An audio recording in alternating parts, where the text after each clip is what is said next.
امریکی صدر Donald Trump کے چین کے دورے میں دونوں ممالک نے اپنے اپنے مفاد کی باتیں کی اور اتفاق کیا کہ محض آرائی سے نقصان ہی نقصان ہے۔ تو کیا یہ امریکہ اور چین کے درمیان بہتر تعلقات کی طرف ایک قدم ہے؟ اور صدر ٹرمپ اور شی جن پنگ کے درمیان کلوز ڈور میٹنگ سے کون سے اہم نکات سامنے آئے ہیں؟ میں ہوں سمرا فاطمہ اور یہ آج B B C news Urdu کے پروگرام جہانما میں ہماری ٹاپ سٹوری ہے۔ اس کے علاوہ پروگرام میں دیکھیے گا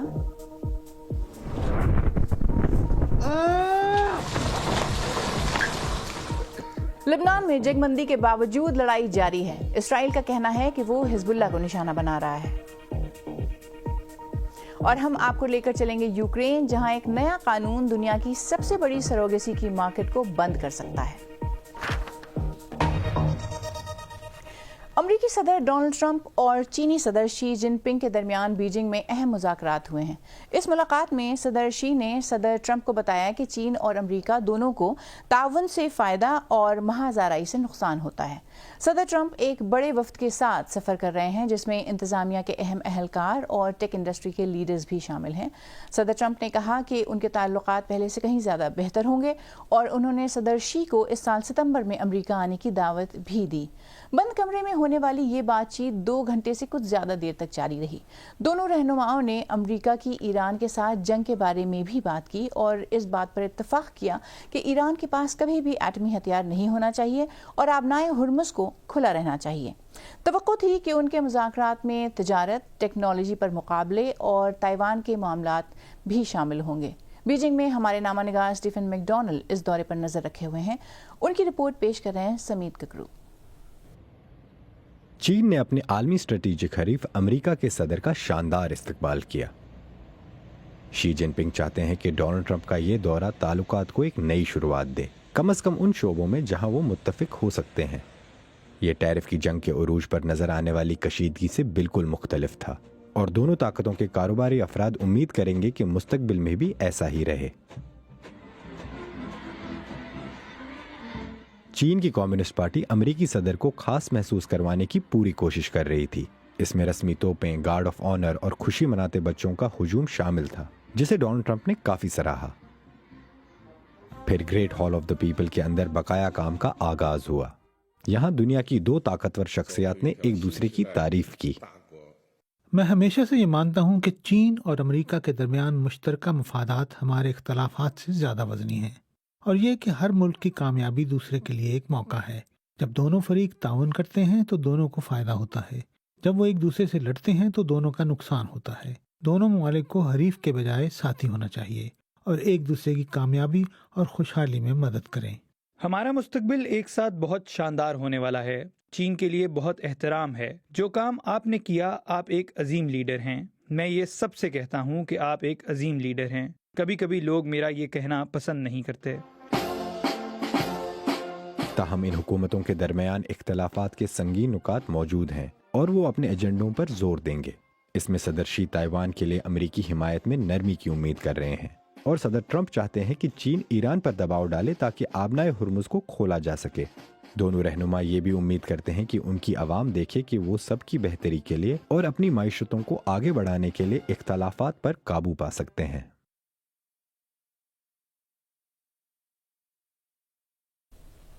تو اس بند کمرے والی ملاقات میں کیا کیا باتیں ہوئیں؟ اسٹیفن میک ڈونلڈ نے ہمیں اس بارے میں بھی بتایا۔ From the readout from the Chinese side at least, we're being told that on trade کم از کم چینی فریق کی جانب سے ہمیں یہ بتایا جا رہا ہے کہ تجارت کے معاملے پر شی جن پنگ نے ڈونلڈ ٹرمپ سے کہا کہ تجارتی جنگ میں کوئی نہیں جیتتا۔ اب یہ ڈونلڈ ٹرمپ کے چند سال پہلے کے تبصروں سے بالکل الگ ہے، جہاں انہوں نے کہا تھا کہ ٹریڈ وارز بہترین ہوتی ہیں اور انہیں جیتنا آسان ہے۔ ہم نے جلد ہی دیکھ لیا تھا کہ چین کے معاملے میں یہ بات کتنی غلط تھی، کیونکہ شی جن پنگ نے بنیادی طور پر ان کا ڈٹ کر مقابلہ کیا۔ چینی فریق کی تفصیلات کے مطابق بظاہر شی جن پنگ نے تائیوان کے سوال پر زور دیا کہ یہ چین امریکہ تعلقات میں سب سے اہم مسئلہ ہے۔ چین چاہتا ہے کہ امریکی حکومت تائیوان کو اتنے زیادہ ہتھیار فراہم نہ کرے، اور تائیوان میں کچھ لوگ اس بات پر پریشان ہیں کہ اگر ڈونلڈ ٹرمپ کو کوئی ڈیل ملتی ہے تو شاید وہ اس بات پر انہیں دھوکہ دے دیں۔ اب دلچسپ بات یہ ہے کہ ان ملاقاتوں کے بعد دونوں ٹیمپل آف ہیون گئے، جب وہ وہاں تھے کچھ صحافیوں نے ڈونلڈ ٹرمپ سے چند سوالات کیے اور ان سے پوچھا کہ آپ نے تائیوان کے بارے میں کیا کہا، اور ان کا جواب صرف یہ تھا کہ یہ ایک بہترین جگہ ہے، یہ زبردست ہے، چین واقعی بہت خوبصورت ہے، اور بنیادی طور پر سوال کو ٹال دیا۔ شاید وہ شی جن پنگ کو شرمندہ نہیں کرنا چاہتے تھے، اور دونوں ایک ساتھ آگے بڑھ گئے۔ Xi Jinping and the two walked off together. ادھر لبنان اور اسرائیل کے درمیان آج سے واشنگٹن میں امن کے لیے نئے مذاکرات شروع ہو رہے ہیں۔ دونوں ممالک کے درمیان جنگ بندی کو اب بھی برقرار سمجھا جا رہا ہے، حالانکہ اسرائیلی حملوں میں سینکڑوں لوگ مارے جا چکے ہیں۔ مذاکرات شروع ہونے سے ایک دن پہلے لبنان کی وزارت صحت نے بتایا کہ بدھ کے روز اسرائیل کے شدید فضائی حملوں میں 8 بچوں سمیت 22 افراد ہلاک ہو گئے۔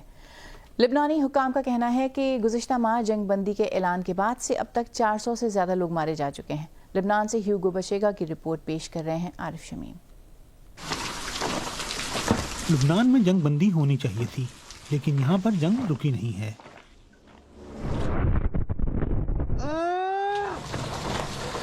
طبی عملے نے جو مسلسل اسرائیلی حملوں کا نشانہ بنے ہوئے ہیں، اسرائیل کے اس فضائی حملے کو کیمرے میں محفوظ کر لیا ہے۔ اسرائیل کہتا ہے کہ وہ حزب اللہ کو نشانہ بنا رہا ہے، لیکن اکثر عام شہری مارے جا رہے ہیں۔ کئی دہائیوں سے حزب اللہ اسرائیل پر راکٹ فائر کر رہی ہے۔ یہ گروپ دوبارہ حملے کر رہا ہے، اور کسی کو نہیں معلوم کہ یہ جنگ آخر کب ختم ہوگی۔ ہم میلوں تک گاڑی چلاتے ہیں، لیکن کوئی انسان نظر نہیں آتا۔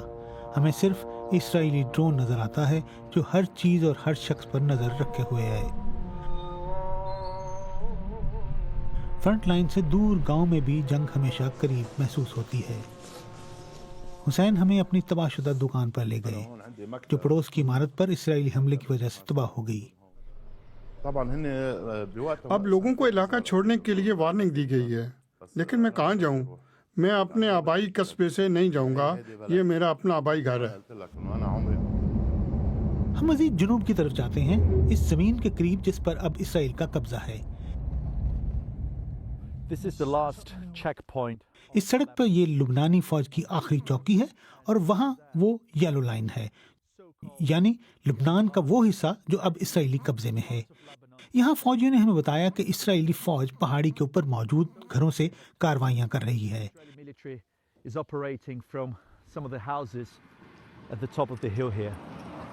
یہ لبنانیوں کے لیے ممنوع علاقہ ہے۔